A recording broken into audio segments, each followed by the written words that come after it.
Assalamualaikum warahmatullahi wabarakatuh. Perkenalkan, nama saya Muhammad Ainun Najmus Syakib, NIM 2020-20152.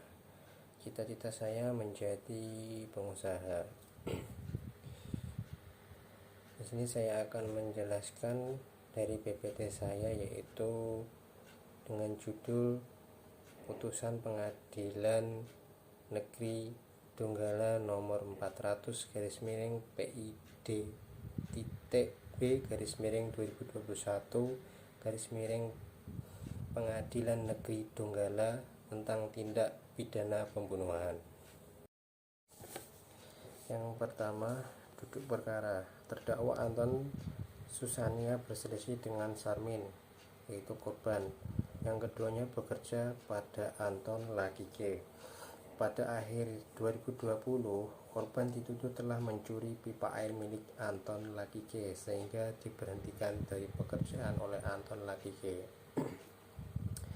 Lalu terdakwa dan korban bertemu di Jalan Perairan Holt pada 25 September 2021 dan saling adu mulut akibat dikeluarkannya Sarmin dari pekerjaan.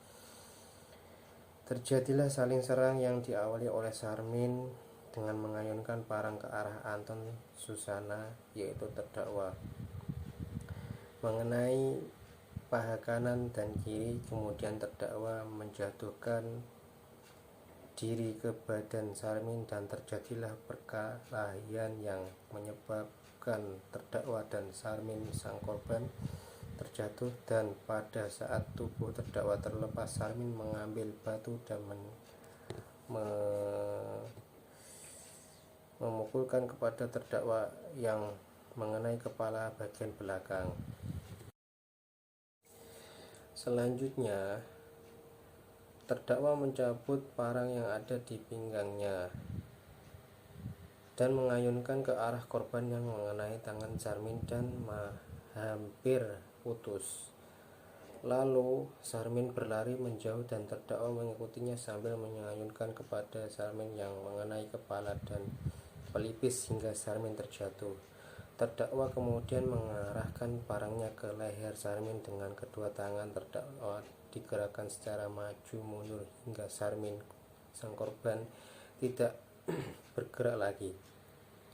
Terdakwa selanjutnya menarik tubuh Sarmin yang sudah tidak berdaya ke arah bukit dengan posisi badan tertelungkup. Berdasarkan hasil tim forensik, korban mengalami persentuhan benda tajam dan terdapat 8 luka bacok, 1 luka tusuk traumatik, amputasi pada jari kelingking, jari manis dan jari tengah, fraktur tulang rahang, tulang leher dan tulang rawan atas yang menyebabkan korban meninggal dunia akibat perbuatan terdakwa.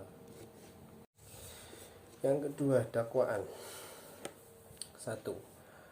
Perbuatan terdakwa Anton Susania oleh jaksa penuntut umum didakwa dengan pasal 338 KUHP karena merampas nyawa orang lain, diancam karena pembunuhan dengan pidana penjara paling lama 15 tahun. Kedua, terdakwa diancam dengan dakwaan pasal 354 ayat 2 KUHP karena menyebabkan kematian yang bersalah, diancam pidana penjara paling lama 10 tahun. Ketiga, didakwa menggunakan pasal 351 ayat 3 KUHP karena sengaja menghilangkan nyawa, diancam karena pembunuhan dengan pidana penjara paling lama 15 tahun. Ketiga, tuntutan. Jaksa penuntut umum menuntut terdakwa Anton Susania dinyatakan terbukti secara sah dan meyakinkan bersalah melakukan tindak pidana pembunuhan sebagaimana diatur dalam pasal 338 KUHP, lalu menuntut pidana penjara selama 13 tahun dan membebankan biaya perkara sebesar Rp55.000. Yang keempat, pertimbangan hakim. Terdakwa tidak mengajukan saksi yang meringankan atau alat bukti lainnya, lalu penuntut umum telah mengajukan alat bukti dan saksi di persidangan yang dalam pertimbangan hakim merupakan untuk keterangan sendiri dan menuntut dakwaan yang diajukan penuntut umum terdakwa karena terkena pasal 338 KUHP yang menuntut majelis hakim telah memenuhi syarat dalam tindak pidana pembunuhan seperti pada pasal yang didakwakan. Di antaranya, barang siapa merujuk pada subjek hukum orang, lalu perbuatan dengan sengaja merampas nyawa orang lain adalah keterangan cara yang menggambarkan adanya suatu kehendak untuk melakukan secara sengaja yang kemudian diwujudkan dalam bentuk perbuatan nyata yang dapat dipasangkan dengan hubungan sebab akibat yang terjadi dalam fakta persidangan. Yang kelima, pertimbangan hakim. Kemudian berdasarkan keterangan terdakwa yang menggorok leher korban dengan senjata tajam merupakan perbuatan merampas nyawa orang lain sehingga dapat dinilai sebagai sebuah kesengajaan, yang artinya unsur dalam pasal 338 KUHP telah terpenuhi. Untuk alasan pemaaf dan alasan pembenar yang telah diajukan penasihat hukum, terdakwa tidak dibenarkan oleh hakim sebab fakta dalam persidangan Sarmin telah melarikan diri namun masih dikejar oleh terdakwa sehingga terdakwa haruslah mempertanggungjawabkan perbuatannya. Lalu karena terdakwa mampu bertanggung jawab, maka harus dinyatakan bersalah dan oleh karenanya dijatuhi pidana. Menurut majelis hakim, terdakwa memiliki keadaan yang memberatkan berupa perbuatan yang meresahkan masyarakat dan rangkaian perbuatan tergolong sadis. Untuk keadaan yang meringankan, yaitu terdakwa telah mengakui dan menyesali perbuatan dan bersikap sopan selama di persidangan dan belum pernah dihukum sebelumnya. Yang keenam, yaitu vonis. 1. Terhadap perbuatan terdakwa, hakim menyatakan Anton Susania terbukti secara sah dan meyakinkan bersalah melakukan tindak pidana pembunuhan. 2. Menjatuhkan pidana penjara selama 11 tahun. 3. Menetapkan terdakwa tetap ditahan. 4.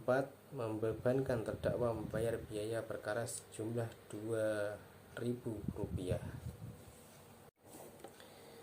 Yang ketujuh, yaitu analisis. 1. Berdasarkan putusan hakim, kaitannya dengan asas keadilan sudah terpenuhi. Sebab keadilan merupakan bukan keberpihakan sehingga mengakui adanya persamaan hak dan kewajiban antara terpidana dengan korban yang pada putusan tersebut hakim memvonis penjara 11 tahun sebagai upaya pembinaan. 2. Hakim dalam putusannya telah memberikan cermin kepastian hukum dalam memberikan vonis mengacu pada ketentuan yang berlaku, yaitu dalam pasal 338 KUHP, sehingga terdapat kejelasan apa yang dipakai oleh hakim dalam mempertimbangkan vonis. 3. Untuk asas kemanfaatan berkaitan dengan putusan yang diberikan hakim terdapat dalam hal pidana bukan upaya untuk pembalasan melainkan untuk pembinaan terpidana agar nantinya terpidana bisa diterima masyarakat dan sebagai upaya menjaga ketertiban dalam masyarakat. Ya, itulah penjelasan dari PPT saya. Sekian, wassalamualaikum warahmatullahi wabarakatuh.